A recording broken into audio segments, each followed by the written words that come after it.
cérémonie les travaux de notre atelier. Je vous présente en bref. Nous avons ému du représentant du président de l'association pour l'enseignement coranique et protection des enfants en ligne tout à l'heure. Ensuite, qui sera suivi directement avec une première présentation qui sera présentée par M. Enoch Tonlang. Et aussi la deuxième présentation, c'est de 8h à 8h30. Et 1h du temps, la deuxième présentation qui va commencer à 9h avec Dr Nasra. Ensuite, nous avons une séance de questions-réponses et propositions et suggestions de 9h30 à 10h30. Et de 10h30 à 11h, nous allons donner une pause pour que les participants vont présenter leurs recommandations. Et ensuite, nous allons revenir à 11h pour la clôture de nos travaux. C'est le programme. بالنسبة لجدول الأعمال المؤتمر النقاش حول موضوع دور الأحزاب السياسية في الحوار الوطني الشامل في جاد.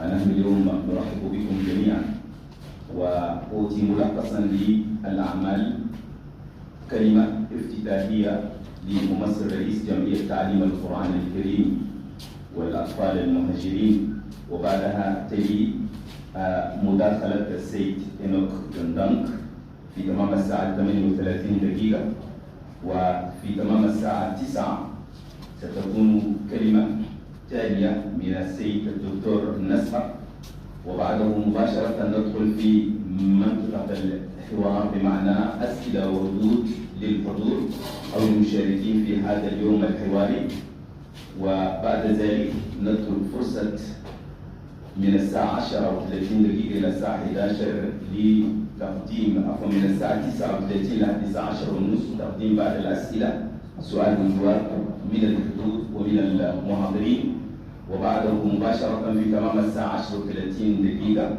نعطي فرصة 30 دقيقة للحضور لإعداد توصياتهم. فسان tarder, je donne la parole au représentant du président de l'association des écoles coraniques pour nous présenter son mot de l'ordre. L'autre, ça rival là, même aussi a déjà à peu près comme la liste de son gouvernement, au cas où elle gagne. Et les gens, ils apportent leur soutien là, en fonction aussi de ce qui leur a été promis. Donc, sur ce plan, ici, on trompe les gens et quand l'élection finit, au lieu de tenir la parole au départ, on va faire autre chose. Et c'est comme ça que dans le parti, même finalement, il y a des luttes et puis on entend que le parti a éclaté parce qu'on n'a pas tenu la parole. Donc, individuellement, c'est normal, comme j'ai dit, un parti, c'est une organisation. Vous avez tous contribué. Donc, c'est tout à fait normal que chacun sache un peu s'il y a un bénéfice là, comment on va partager ça. Vous voyez nos partis ici, les chefs de parti. C'est lui qui est tout. C'est lui qui finance le parti. Le parti est bien privé. S'il meurt, son fils il vient du grand le parti. On ne sait pas l'argent du parti là, ça vient d'où? On ne sait pas. Est-ce que c'est l'argent de la drogue? Est-ce que c'est l'argent de quoi? On ne sait même pas. Ou bien ça vient d'où? On ne sait pas. Ça, c'est pas un bon. C'est pas un bon fonctionnement. Maintenant, pour l'intérêt général, là, l'intérêt général, c'est que vous additionnez les intérêts particuliers. Je vais donner un exemple. J'avais donné un exemple dans mon exposé. J'ai dit, il y a des partis qui disent qu'ils sont des partis, l'autre la libéral, comme le parti au Sénégal, Macky Sall. Macky Sall, Ouad et Macky Sall, ils sont des partis de tendance libérale. C'est-à-dire que dans leur parti, là, eux, ils donnent l'importance aux affaires. C'est clair, hein? Ils donnent l'importance, c'est-à-dire dans leur philosophie, un pays ne peut pas se développer sans des affaires. Donc, s'ils arrivent au pouvoir, eux, ils vont favoriser les affaires.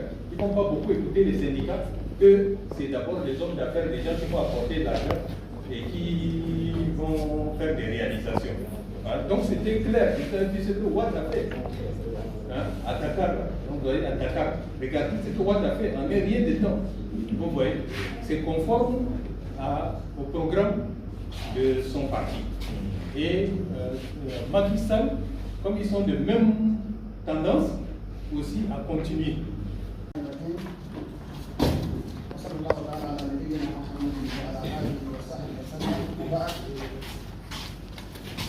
السيد ممثل سفير الولايات المتحدة الأمريكية في تشاد والمسؤول الثقافي لدور البلاد السيد حمد الدائرة الثالثة بمدينة الجمينة السادة رؤساء وممثلي الأحزاب السياسية والمجتمع المدني السادة السيدات الحضور أعزائي المشاركين والمشاركات سيداتي سادتي السلام عليكم ورحمة الله تعالى وبركاته. بصفتي ممثل لرئيس جمعية من أجل تعليم القرآن وحماية أطفال المحاجرين، أرحب بحضوركم ومشاركتكم معنا اليوم في أعمال مؤتمر الثقافي، في أعمال مؤتمر النقاش حول موضوع دور الأحزاب السياسية في الحوار الوطني الشامل في تشاد الذي نقيمه الآن في مركز التدريسات والتدريب من أجل التنمية سيفوت. أن الحوار الوطني الشامل هو ساعة تجمع جميع أبناء وبنات تشاد لدراسة جميع المشاكل وإيجاد حلول من أجل مستقبل تشاد. سيداتي سادتي، أهيئ اللجنة المنظمة لهذا المؤتمر الذي تمكنت من اجتياز مهنتها، وأهيئ الشعور بالوطنية والشعور بالمسؤولية، وأجروا على أن الاعتقاد بأن نفس المعنى سيقود جميع المواطنين إلى المشاركة أكثر عددا وأكثر نشاطا في النجاح. أدعو جميع التشاديين إلى المشاركة بروح من التفكير واحترام مبادئ الديمقراطية، أن مشاركة الجميع في العملية السياسية هو حق دستوري لكل مواطن. وننتهز هذه الفرصة لنشكر منظمة الإيري التي مولت هذا المؤتمر. لذا نتمنى لهذا المؤتمر نجاحا باهرا وإخراج توصيات تندرج ضمن اقتراحات للمؤتمر الوطني الشامل المقبل في البلاد. أعلن افتتاح أعمال ورشة مؤتمر نقاش حول موضوع دور الأحزاب السياسية في الحوار الوطني الشامل الذي نظمته جمعية من أجل تعليم القرآن وحماية الأطفال المهاجرين. السلام عليكم ورحمة الله تعالى وبركاته وشكرا.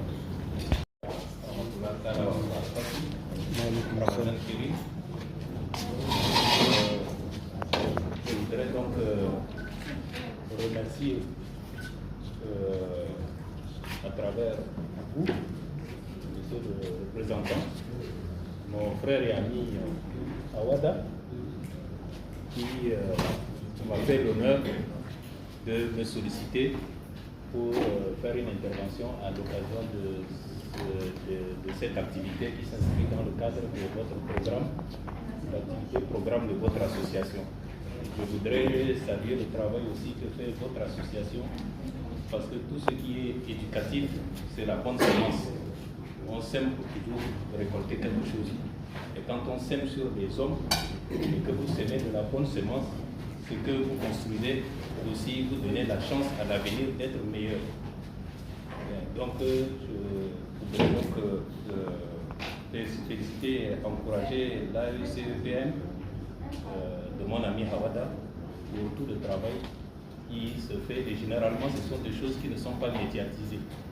On voit beaucoup des activités médiatiques, parties, des choses comme ça, des blabla, mais le vrai travail sérieux malheureusement n'apparaît pas dans les médias pour qu'on puisse savoir qu'il y a des gens qui font du travail sérieux qui peuvent faire avancer le pays.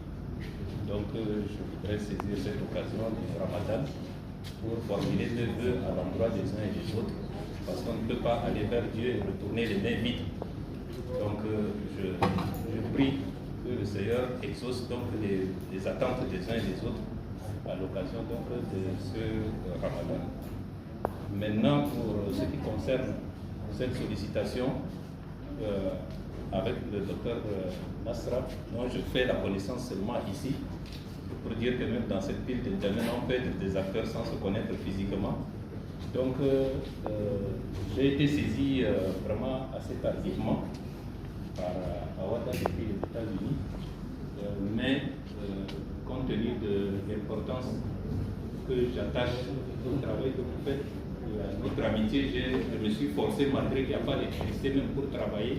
Il fait très chaud et tout, pour essayer quand même de pouvoir préparer quelque chose pour répondre donc à cette sollicitation. Et donc, moi, je ne suis pas un homme politique. On me dit de parler des hommes politiques. Bon, comme vous le savez, moi, je suis de sensibilité droits de l'homme. Donc, c'est un peu le chirurgien avec les bistouris qui ouvrent un peu, qui déchirent un peu. Donc, mon langage n'est pas celui des hommes politiques, mais je vais avoir un langage pédagogique pour essayer de nous amener progressivement à comprendre. Parce qu'on aborde des sujets dans notre pays sans des préalables. Il faut commencer quelque part à aller pas à pas pour expliquer, pour que les gens comprennent. C'est comme ça que les gens, par eux-mêmes, peuvent maintenant tirer aussi leurs conclusions. Les partis politiques ne peuvent pas exister si les citoyens n'ont pas des droits.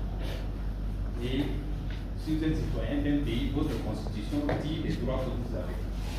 Je donne un exemple simple.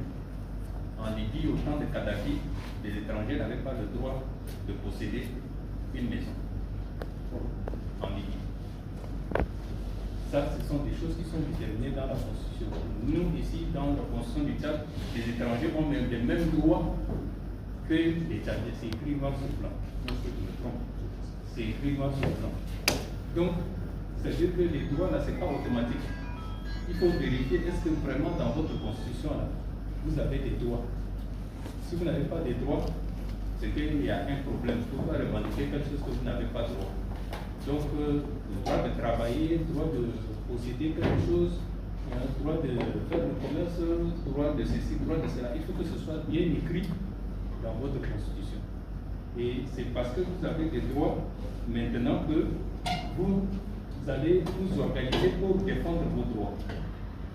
Pour exercer vos droits, il faut que vous vous organisez. Parce que nous sommes 17 millions de Tchadiens. Donc 17 millions là, jusqu'au nouveau-né qui vient de naître à la mère et enfant là, il a les mêmes droits que moi. Donc je suis. S'il est Tchadien, vous voyez. Donc il faut tout organiser pour que ces droits-là soient respectés. Et les partis politiques donc, concourent à ce que les droits là, de chaque citoyen là, soient garantis. Et parmi les droits qui justifient l'existence des partis politiques, c'est la liberté d'expression et d'opinion. Ça n'existe pas partout. C'est-à-dire que vous avez la liberté de dire ce que vous pensez. Et vous avez la liberté de manifester ce que vous voulez. Ça n'existe pas dans tous les pays. C'est un droit très important. Il y a des pays où on n'a pas besoin de votre opinion. Vous vous soumettez et puis point, c'est tout. Hein? Donc, cette liberté-là, pour que vous l'exercez, donc les partis politiques aident justement à vous exprimer. Hein? Et vous avez aussi le droit de participer à la vie de votre pays. C'est très important. C'est-à-dire que vous avez le droit de devenir fonctionnaire si vous remplissez les conditions. Vous avez le droit d'être militaire, vous avez le droit de travailler. Tout ça, c'est important. Et ce sont des droits que vous devez revendiquer. Donc, et aussi, il y a des droits très importants à votre niveau. C'est-à-dire que vous êtes électeur et éligible. Ça signifie quoi? Ça signifie que vous pouvez, par votre vote, quand vous votez, vous participez à la décision. si vous votez et que les gens qui ont voté la même chose que vous, vous êtes majoritaire, donc ce que vous avez la majorité là, c'est ça qui va s'appliquer à tout le monde. Donc ce droit de vote là est très important pour vous. Vous ne pouvez pas aller voter, perdre votre temps à faire le rang sous le soleil et qu'on ne tienne pas compte de votre vote et qu'on donne votre vote ailleurs. Ça, c'est que votre droit est bafoué. Il faudrait au moins que vous sachiez, est-ce que vous êtes à 40%, vous êtes à 60%, vous qui avez voté telle chose-là, n'est-ce pas? Et si c'est vous qui êtes majoritaire, on doit respecter. On doit respecter. Les autres doivent reconnaître que c'est ce que vous avez décidé là pour suivre. Donc ça c'est important. Mais vous n'êtes pas seulement électeur, vous êtes éligible aussi. C'est-à-dire qu'aujourd'hui, n'importe qui parmi nous. La multiplication des groupes politico-militaires jusqu'à 52, c'est irréaliste, ce n'est pas vrai. Et les propositions faites par le gouvernement, si à un moment donné, on peut penser que ces propositions sont réalistes, d'un autre côté, les politico-militaires, hier, j'ai lu également leurs propositions, c'est carrément le ciel et la terre. Donc, autour de ça, déjà, je ne pense pas qu'une entente soit trouvée avant le 10 mai pour qu'on puisse donc aller au dialogue. Auquel cas, le gouvernement, à un moment donné, va dire, bon, le 10 mai s'approche, soit vous signez, soit je vous livre la guerre. Et c'est ce qui risque de se passer, que la guerre reprenne encore. Parce que si vous lisez sur les réseaux sociaux, le FACT qui avait combattu le gouvernement, qui a entraîné la mort du maréchal, sur les réseaux sociaux aujourd'hui en train de lancer des appels à ce que les gens puissent regagner encore leur rang. Et du côté intérieur du gouvernement, il y a des armes. Quand vous êtes en élite, vous allez voir des armes qui rentrent presque chaque soir à N'Djamena. On m'a dit même du côté de l'aéroport, il y a des chars qui débarquent des avions pratiquement chaque jour. Qu'est-ce qu'on est en train de préparer? J'apprends aussi que d'ici là, le trou là, au lieu que ça soit seulement le trou, on va mettre des barbelés. Pourquoi cela? C'est une guerre qui est en train de se préparer. Donc, au même moment qu'on prépare la paix, on prépare le dialogue qui doit déboucher sur la paix, on prépare en même temps la guerre. Je pense que les Tchadiens se sont entretués longtemps.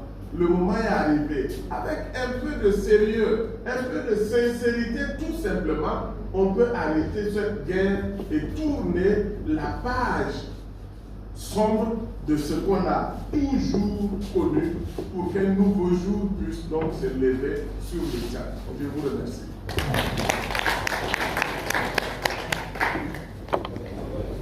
جبنا الشيء بيقسمنا نفتش الشيء بنمي لك الشاديين وشغلينا كلنا نكون كتله واحده عشان نجيب مستقبل عن البلد. قال ده شيء مهم جدا. الحزب الحاكم حاليا قال هدفنا الاساسي دايرين يفتشوا مع كل الشعب التشادي شنو الشيء اللي بيقسم التشاديين. اذا عرفنا الشيء اللي بيلمنا وبيوحدنا بخلينا نكون ركيزه واحده. قال اذا كنا الدين ده موجود في كثير من الدول اديان مختلفه فبدا الدين المسيحي الدين الاسلامي لكن الناس متفاهمين ما لا علينا ما بنتفاهم. قال اكيد في مشكله اخرى لابد نفتشوها ونمرتوها دي نقدر نرسموا مبنى جديد للتشاد ونمروها ونخلوه تعيش دوله عندها كل الصلاحيه عندها السلام وعندها التقدم. قال واجب يكون للتشاد تشاديين موحدين معناته التشاد دي لابد نكون موحدين. ففي الخارج قال التشادين الواحد بريد أخوه. التشادين في الخارج متفاهمين أي واحد بريد أخوه بشدة لكن إذا قبلنا في تشاد خلاص عندنا تفرقة بيننا لكن في الخارج عندنا تفاهم شديد فخلينا نمشي في نفس الركيزة كم في الخارج وكم في الداخل كذلك نكون موحدين حتى بعد نقدر نبني بلدنا ونمشي للحوار الوطني الشامل بالوحدة وبالتفاهم وبالقبول وبالتسامح. قال إذا كان الواحد التشادي داير يوصل للتقدم لابد أن ننطق قيمة للسلام قيمة للعافية. بالعافية والسلام نقدر نبني البلد ونخلي بيننا بعيد الاختلاف الموجود بين التشاديين. معناته أي واحد يكون يرضى بأخو الآخر يرضى بالثقافة الآخر هنا أخوه وأي واحد يرضى بالاختلاف الموجود بين التشاديين وكلنا سوا نقدر نوصل للسلام بالأمن.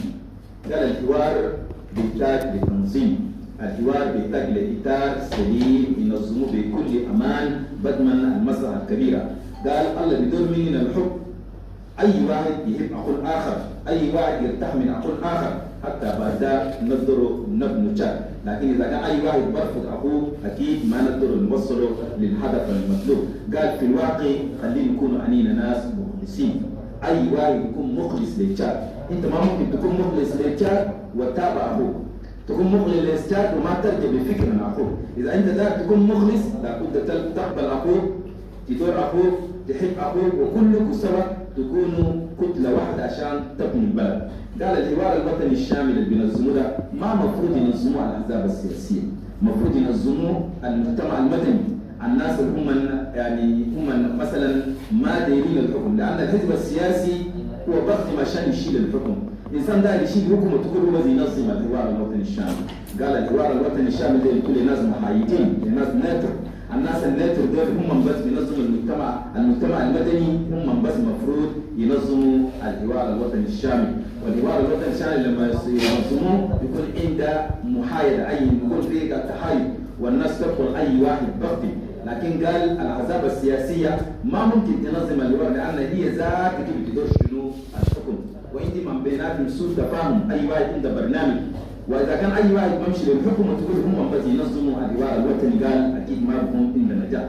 قال اذا كان الاحزاب السياسيه دايره تحل المشكله لابد يفوضوا دائما المجتمع المدني وكل الناس تقدر تخدم بالتحايد ده نوصلوا للنجاح الكبير من اجل المصلحه الكبيره للمستقبل ان شاء الله. Encore 5 minutes, nous allons terminer. Donc nous disions que le dialogue devrait être organisé par des personnes neutres. Les partis politiques devraient donc jouer un rôle de contrôle de cette organisation, puisque l'aboutissement du dialogue devait être la paix dans le pays pour permettre donc l'organisation des élections libres et transparentes. Les partis politiques devraient contrôler l'organisation pour valider le schéma de cette organisation et les conditions de participation. Savoir qui doit participer, qui ne doit pas participer et quel est le contenu de ce dialogue. Les partis politiques devraient être là pour valider cela. Aujourd'hui, comme les partis politiques se retrouvent en train d'organiser eux-mêmes le dialogue, cela crée une confusion aujourd'hui dans la classe politique elle-même. Il y en a ceux qui sont impliqués dans l'organisation pensent que l'organisation se passe bien. Les autres qui ne sont pas impliqués dans l'organisation pensent que ça se passe très mal. Donc il y a cette confusion-là dans la classe politique aujourd'hui. Ce qui crée des inquiétudes. Et cette inquiétude est basée également sur l'observation. Et c'est par là qu'on va terminer. Les Tchadiens s'inquiètent aujourd'hui par rapport à la sincérité du dialogue. Beaucoup pensent que ce dialogue-là ne sera pas sincère. On va là-bas pour organiser un simulacre de dialogue pour continuer dans la même logique que ce qui a toujours existé et que ce dialogue ne va pas permettre une refondation, un nouveau départ pour que les Tchadiens puissent donc amorcer le développement de leur pays. Ça, c'est la première inquiétude. La deuxième inquiétude concernerait donc un agenda caché du CNT. Les gens pensent que, et ça c'est aussi mon avis, je le pense également, que les militaires aujourd'hui qui dirigent la transition ont un agenda caché. Si au début, lorsqu'ils étaient arrivés au pouvoir, ils montraient des signes de sincérité pour, au bout du compte, laisser le pouvoir aux civils, au fil des temps, avec ce qui se passe aujourd'hui, on se rend compte qu'ils sont en train de prendre le bout du pouvoir et ils sont en train de créer des conditions pour que même après le dialogue, ils puissent donc s'éterniser au pouvoir. Pour ceux qui ont suivi RFI ce matin, à 5h30, l'actuel président du Conseil national de transition, Haroun Kabadi, a été interviewé. Le journaliste sur RFI lui demande, mais est-ce que vous pensez que Mahamat Kaka serait un bon candidat pour le MPS? Il dit, mais il est en train de réussir le pari, il travaille bien. Donc, comme il travaille bien, on ne sait jamais. Mais le MPS n'a pas encore décidé de son candidat. Vous voyez un peu. Donc, on balance des idées pareilles. Et ça, c'est des choses qui vont crisper le dialogue. C'est des choses qui vont braquer les Tchadiens les uns contre les autres. Parce que lorsque les militaires prenaient le pouvoir, ils avaient dit qu'ils avaient 18 mois pour organiser le dialogue et passer le pouvoir aux civils. Au cas où ils n'arrivent pas en 18 mois, ils disent 18 mois renouvelables. Mais ce qui est déjà contesté par la classe politique comme par la société civile. Donc, de là à valider une candidature au dialogue, je vous assure que ce dialogue-là va mal se terminer. Et si réellement c'est l'intention de certains Tchadiens, je pense qu'il serait mieux, dès le début maintenant, de se ressaisir et de dire que nous sommes sur une mauvaise voie et qu'il fallait donc... Ce que j'ai dit, c'est un peu plus ce qui est écrit ici. C'est pour la compréhension. C'est un peu plus, c'est pour la compréhension. Si on avait commencé plus tôt, peut-être ça allait aller, mais comme il y a la traduction aussi, ça allonge. Donc il faut tenir un peu compte de cela. C'est l'association qui a voulu ainsi. Donc on doit respecter cela. Donc maintenant, ce que je vais dire pour permettre à Dr Nasra aussi de pouvoir faire ses commentaires, c'est que ce qui est important de retenir, je vais essayer d'aller pas à pas sur affaire de parti. Parce que je crois que dans 2 jours, les conférenciers, les tout et l'autre vont parler de société civile, association d'autres, les syndicats. Donc aujourd'hui, on nous a demandé de parler des partis politiques. Mais sur le plan politique, c'est les partis qui sont avant, ce n'est pas les associations. Parce que les partis ont pour objectif d'arriver au pouvoir. Ça, c'est l'objectif d'un parti politique. On ne peut pas créer un parti politique et ne pas viser le pouvoir. C'est pour arriver au pouvoir, c'est clair.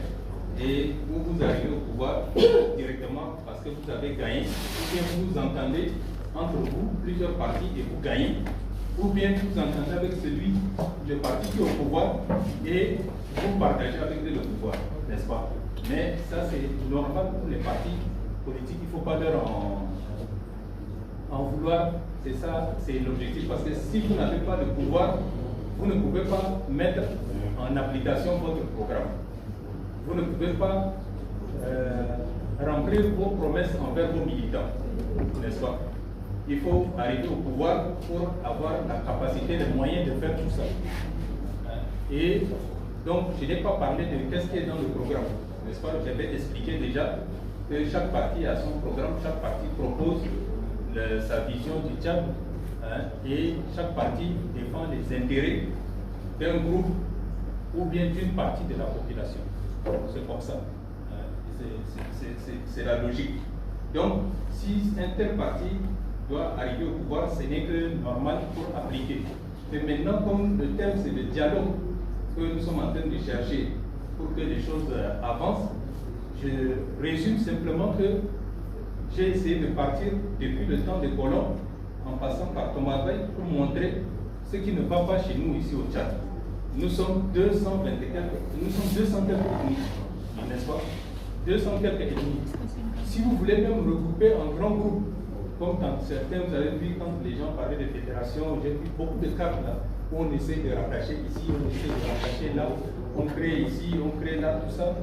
Vous allez voir, vous allez vous casser la tête, parce que vous ne saurez même pas où est-ce qu'il faut couper, où est-ce qu'il faut couper les gens. Ouais, entre les limites, même entre les régions, vous ne pourrez même pas vous entendre là-dessus. Donc, ce qui veut dire que ce pays est dans la diversité. Ce pays est dans la diversité, on doit respecter cette diversité. On doit respecter cette diversité. Si moi, je ne veux pas reconnaître Abdelmatik comme il est, avec ses préoccupations, ses intérêts, quoi, tout ça, c'est pas la peine que j'aille au dialogue. C'est pas la peine. Je dois le respecter comme il est, avec ses préoccupations. quoi qu'il veut, qu'il réclame, il faut au moins qu'il soit réglé. Ça, c'est une condition. Quel que soit le dialogue qu'on veut tenir là, c'est la première condition. Est-ce qu'on est prêt à nous écouter les uns les autres? Laisser quelqu'un, même si c'est dur pour la personne, de parler au nom du groupe qui le représente là, aller jusqu'au bout, n'est-ce pas? Parce que ça fait partie déjà de la guérison. Si on empêche, comme Thomas Baye a empêché, vous avez vu progressivement là, le pays est arrivé où? 60 ans après, le pays est arrivé où? Si Thomas Baye n'avait pas empêché et que les autres n'ont pas suivi l'exemple de Thomas Baye, aujourd'hui, où est le problème? Chacun serait en train de vaquer à ses occupations, le pays serait développé, vraiment il y aurait très peu de politiciens. Parce que si tu as déjà tes affaires marches et autres, donc vous allez laisser la politique, docteur Nasra, vous allez vous occuper de vos affaires, c'est tout. Mais aujourd'hui, tout le monde, jusqu'aux enfants, partout, tout le monde est politicien. Hein? Tout le monde est politicien, c'est que dire qu'il y a quelque chose qui ne va pas. Les intérêts des gens, les droits des gens ne sont pas pris en charge.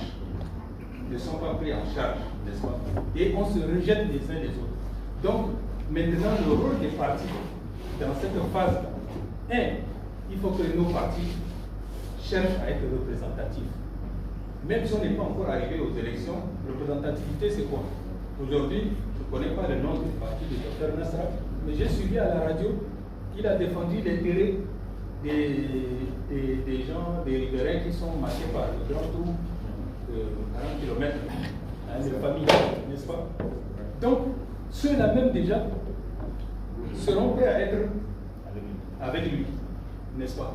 Comme la définition que j'ai donnée, on va. وحسن تفاهم موجود بين التشاديين حتى الناس دايرين يمشوا للحوار، واذا كان دايرين يمشوا للحوار اي واحد يفتح القلب للاخر، يسمع من اخوه، يكون يسمع من الاخر حتى بعد الناس دكتور يلقوا حلل ويدخل في الحوار. اذا كان الركائز دي موجوده اكيد الحوار ما ممكن يسمى حوار، يسموه حوار الا اذا كان في سوء تفاهم والناس تصد عشان يقدروا يحلوا التفاهم بعد تمشوا للحوار السياسي. ده سنة 1946 لسنة 1962 ده المرحلة مثلا قال وقت ما الناس أيوة لي تنبالباي وزير أول بريمير مينيستر قال كل الأغلبية تبيتر كان يختارون من الشمال. Donc ils se sont renversés les uns les autres comme ça, avec des votes où on vient le matin et puis on renverse l'autre comme ça. Et ça s'est passé comme ça, mais il n'y a pas eu de coup de feu, il n'y a pas eu de chars qui sont sortis, il n'y a pas eu de ces choses-là. Et après, à un moment donné, il faut retenir, il y a des vérités qu'on ne veut pas dire dans ce pays. Ce sont des députés du Nord qui ont fait passer comme avec Premier ministre. C'est très important. Ce qui veut dire que les gens ne votaient pas en fonction de la tête, je veux dire la tête d'origine. Parce qu'on parle trop d'affaires nord-sud. Nos parents n'avaient pas fait ça. Si nos parents avaient fait ça et qu'on voit la réalité de ce qui s'était passé là, si on vous dit la vérité, c'est pas ça ce qui s'est passé. Ce sont les députés du Nord qui ont voté Thomas Baye. Vous voyez? Mais ils savaient très bien qui était Thomas Baye, bien Sarah et quoi, tout ça qui n'était pas musulman. Hein? Ça, je tiens à le dire. Il faut restituer la vérité, parce qu'on va trop avec les mensonges et on se fait du mal, n'est-ce pas? Donc, ça, je dis, en ce temps, c'est qui montre que le dialogue, ça passait bien, parce qu'il n'y avait pas de violence, il n'y avait pas de machin, des gens, selon leurs intérêts, ils se regroupaient, et si l'intérêt ne passe pas, après ils cassaient, et ils formaient une autre majorité. Donc, c'est Thomas Baye, lui, maintenant, qui a cassé ça. Comme je venais de vous expliquer, n'est-ce pas? Il a cassé ça en voulant mettre fin à ce système et en voulant s'imposer par le système de parti unique. Vous voyez? Et tous nos problèmes ont commencé à partir de là. Parce que si ça ne marche pas au niveau politique, la société progressivement aussi, ça ne va pas marcher. Ça ne va pas marcher. Les exclusions, les rébellions, les ceci, les cela, tout ça, ça vient de là. Maintenant, donc, Et quand Thomas Bay avait instauré son parti unique, je vous ai dit que le dialogue, ça se résumait en quoi? Je suis là, si tu veux ou tu veux pas, ce sont mes conditions. C'est ça. Tu veux ou tu veux pas, ce sont mes conditions. Comme ça, le PPT a fonctionné jusqu'à arriver au MNSS. Et le PPT, pour devenir un parti de modèle de Mobutu, là, de MPR de Mobutu, vous savez, vous connaissez bien l'histoire de Mobutu. Hein? Donc il a copié l'affaire de Mobutu, amené les gens de force à l'initiation, pourquoi tout ça. Donc à partir de ce moment-là, si tu n'es pas d'accord, c'est carrément même difficile, dangereux pour toi. Ça peut même te couper la vie. Donc à partir de ce moment, on ne peut plus parler de dialogue. Le dialogue au Tchad, c'est seulement le chef qui dit, bon, écoute, Afakar, voilà, ça suffit comme ça. Si tu veux, voilà, je te donne ça, tu prends et tu te tais. Tu prends, tu te tais. C'est tout. C'est ça le dialogue. Ce n'est pas le vrai dialogue hein, où on s'entend, on discute, on se comprend, on est d'accord sur quelque chose. Moi j'ai accepté, toi aussi tu as accepté librement. C'est ça. Ça a duré tout le temps de Thomas Bay. Après, il y a eu la période des militaires et autres, mais comme il n'y avait pas de parti politique. Donc il y a eu une parenthèse. Maintenant, quand après a eu le pouvoir, bien sûr, ce n'était pas de petits partis. Mais au niveau de CCFA, il y avait quand même des groupes qui étaient en opposition contre le CCFA. Et dans les années 86, ces gens qui étaient en exil, les Kamougués, les Popa, tout ce monde-là. Donc, pour créer l'UNIR, c'était dans le même esprit. C'est-à-dire que vous venez les alliés, pourquoi tout ça là, vous laissez tomber vos partis, vous entrez dans vos partis. Donc, l'UNIR, vous voyez. Mais, soi-disant, tout ça pour l'unité. Mais vous voyez là où nous sommes là, si on était déjà unis en 86, aujourd'hui là, on serait très loin, n'est-ce pas? Or, on est revenu aux mêmes bêtises de Thomas Bay. On est revenu aux mêmes bêtises de Thomas Bay. Moi, je vous dis, en tant que président de la FTDH, avec Maître Hassan Abaka, j'ai vu en 86 seulement l'année où on allait passer à la formule de l'UNIR. J'ai la liste des personnes tuées, disparues à la BDS. 90% c'était des cadres du Nord. Des centaines de noms. Je me dis, est-ce que c'est des poulets ou c'est des personnes? Ça, je vous dis. Quand on est acteur et témoin de ces choses-là, on ne patine pas. On ne patine pas. Ces jeux-là, ça nous coûte trop cher. Ça nous coûte trop cher. Donc, il n'y avait pas de dialogue. Et on est arrivé encore à la conférence nationale. Nous sommes battus. Nous avons trouvé les compromis et tout ça. Ça allait bien. Mais après, on est revenu encore à cette tentative de pratique. Il n'y avait pas de dialogue. Moi, j'étais au gouvernement avec les Togomis, avec les nous et autres. Toutes des collègues, tout ça. Je connais toutes ces personnalités. Comment ça se fait qu'aujourd'hui, nous soyons dans cette situation? Comment? Expliquez-moi. Pourquoi? S'il y avait vraiment de dialogue, qui va aller en rébellion? Pourquoi? Qu'est-ce qu'il y a au Tchad? Comparé le Tchad au Cameroun, comparé au Tchad même aux pays comme le Niger, le Burkina aujourd'hui, comparé, qu'est-ce qu'on a au Tchad? Tout est à faire, il y a de la place pour tout le monde, n'est-ce pas? Le fait qu'il n'y a pas de dialogue là, voilà où se trouve notre pays aujourd'hui. Donc ça c'est un peu l'histoire du dialogue. Maintenant pour entrer directement dans les dialogues inclusifs, oui, allez-y d'abord. Le parti Un Nouveau Jour devait être créé sous la loi 19 portant et statut donc des partis politiques qui exigeaient que pour qu'un parti politique soit créé, il faut une représentativité d'au moins 12 provinces du Tchad, en raison de 3 représentants par province du Tchad.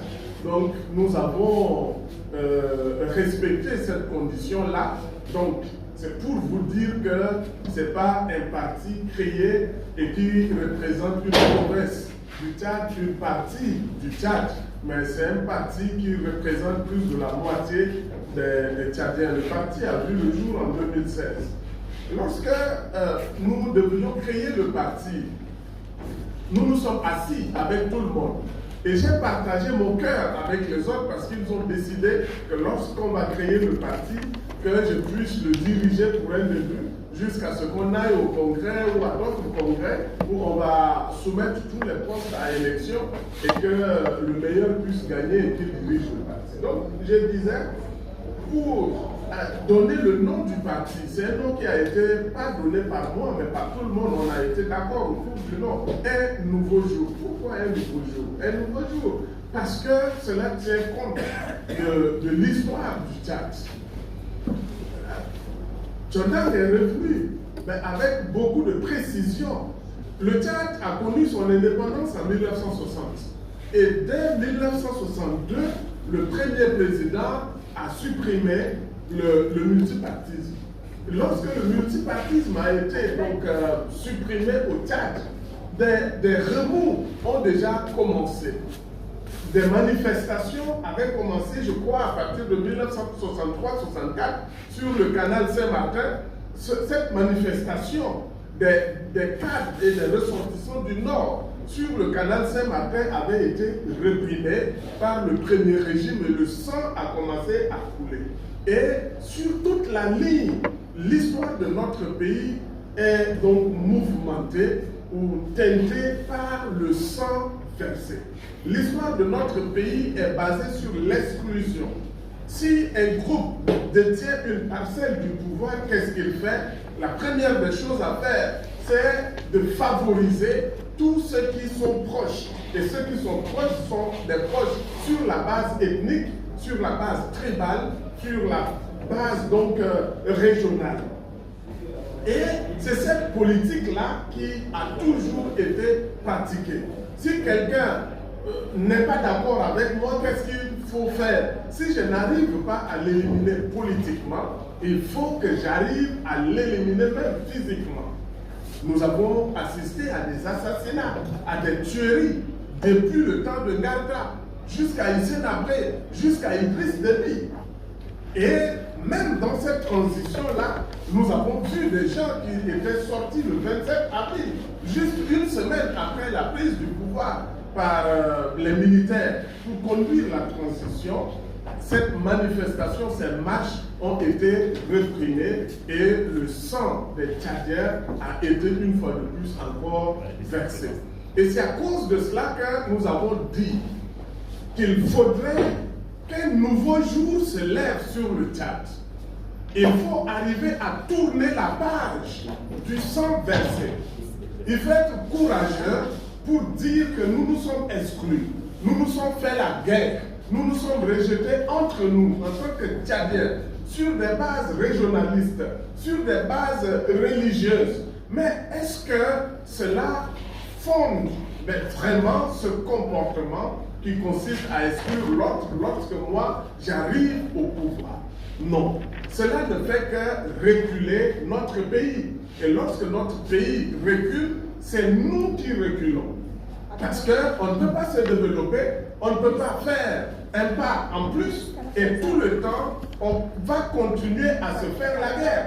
Tout à l'heure, Enoch Jordan l'a dit, c'est lui qui était déjà dans les premières révoltes sous Ngata. Jusqu'aujourd'hui, il continue à porter la casquette des rebelles. Mais cela semble quand même curieux. Et ce qui est plus curieux, à Doha actuellement, on nous parle de plus de 52 groupes politico-militaires qui sont en négociation.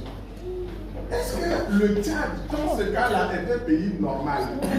S'il vous plaît. Est-ce que nous sommes des personnes normales? Est-ce que nous sommes des personnes qui aimons notre pays? Est-ce que le but de toutes ces rébellions à répétition, c'est pour arriver à développer notre pays, à réconcilier les Tchadiens entre eux? Mais je ne jette pas non plus l'anathème sur tous ceux qui sont en rébellion aujourd'hui. Parce qu'il y en a dont la rébellion est justifiée. Aujourd'hui, j'ai pris l'engagement, j'ai dit, je m'inscris dans la légalité, en dirigeant un parti politique. Mais s'il arrive que ma vie soit menacée de mort, qu'est-ce que je dois faire? Je dois me mettre à l'abri. Et il peut arriver que je prenne les armes si ma vie est menacée.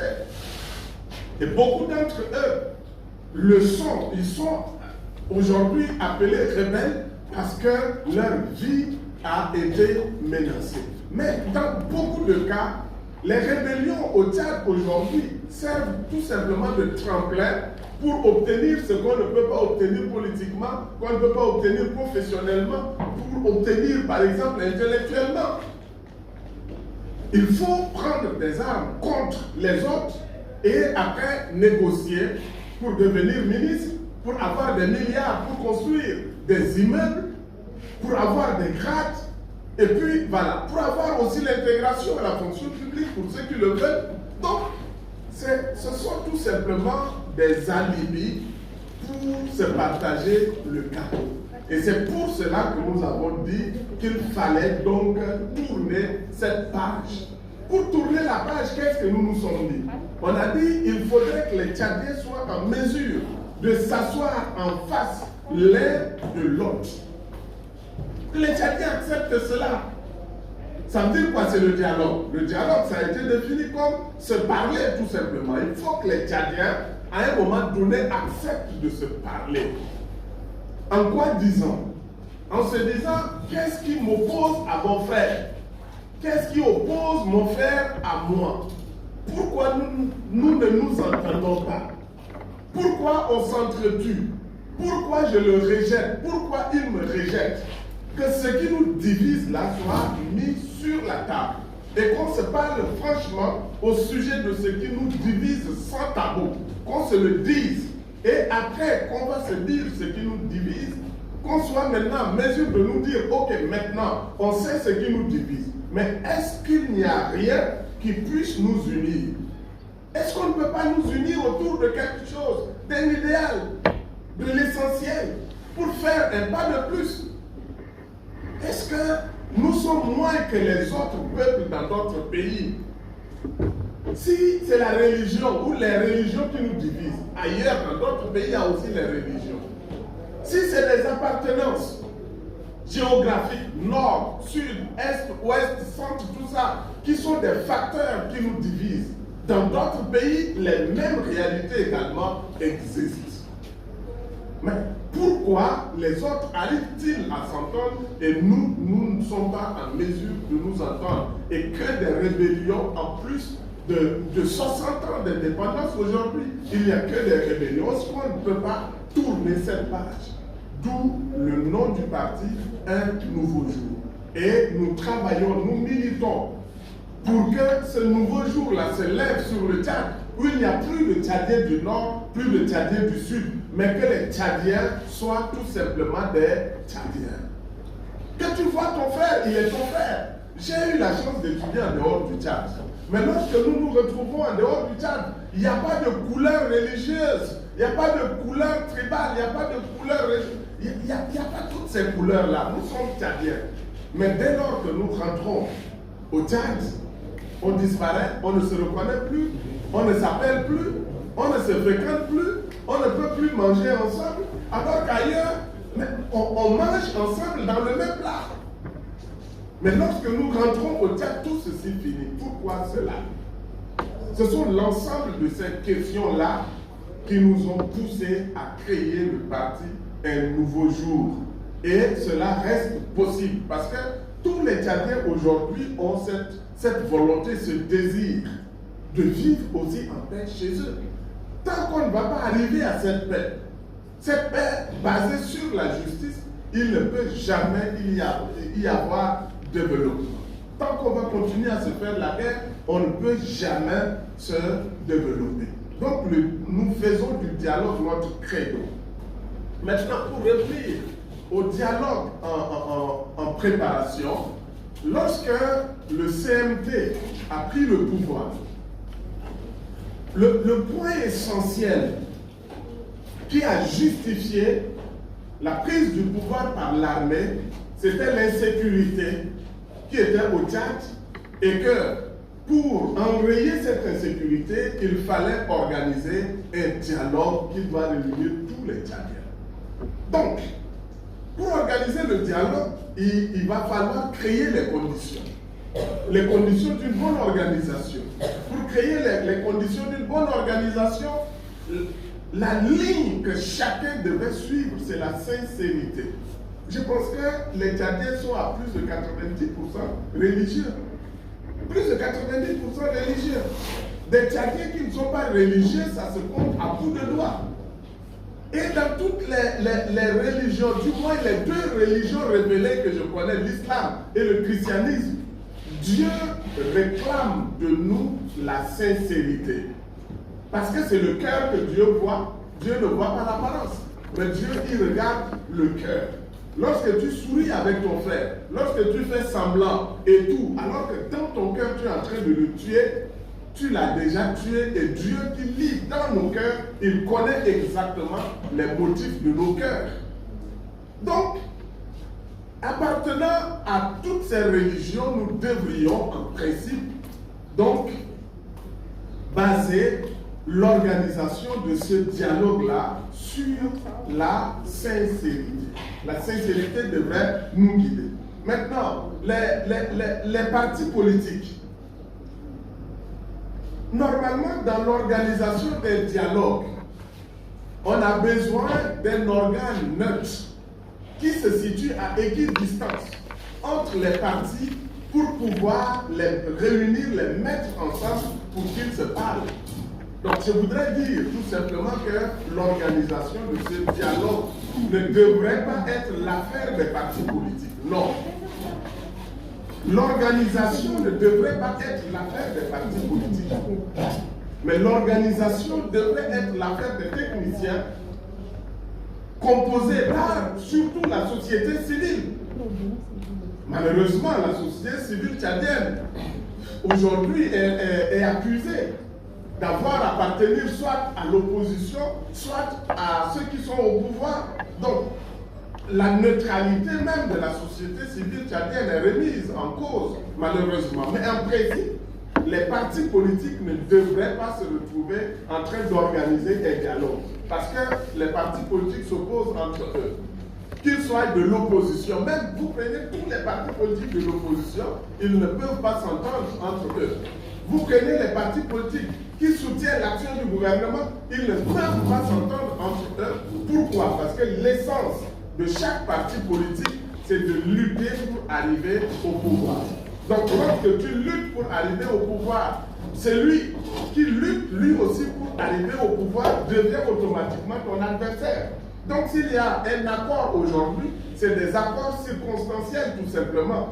Donc si on met les partis politiques pour organiser le dialogue, alors ce dialogue sera partisan. Ce dialogue-là ne peut pas être transparent parce que c'est les mêmes acteurs qui doivent se retrouver pour dialoguer. C'est une partie qui se retrouve en train de l'organiser, ça pose problème. Donc en principe, ça devait être des gens neutres. Mais à la traduction. Ah oui, c'est vrai. Ok, oui, allez-y. Je l'ai oublié. طبعا بنتائج ملموسه لكن في الاخير ما عندنا نتيجه. وهنا قدامنا ايضا كذلك في حوار هل ما نقعد في الخوف في مشكله شنو نسوي عشان ما نقعد في الخط ده يعني. يكون نطلب انتاج لكن عدم التطبيق. شكرا.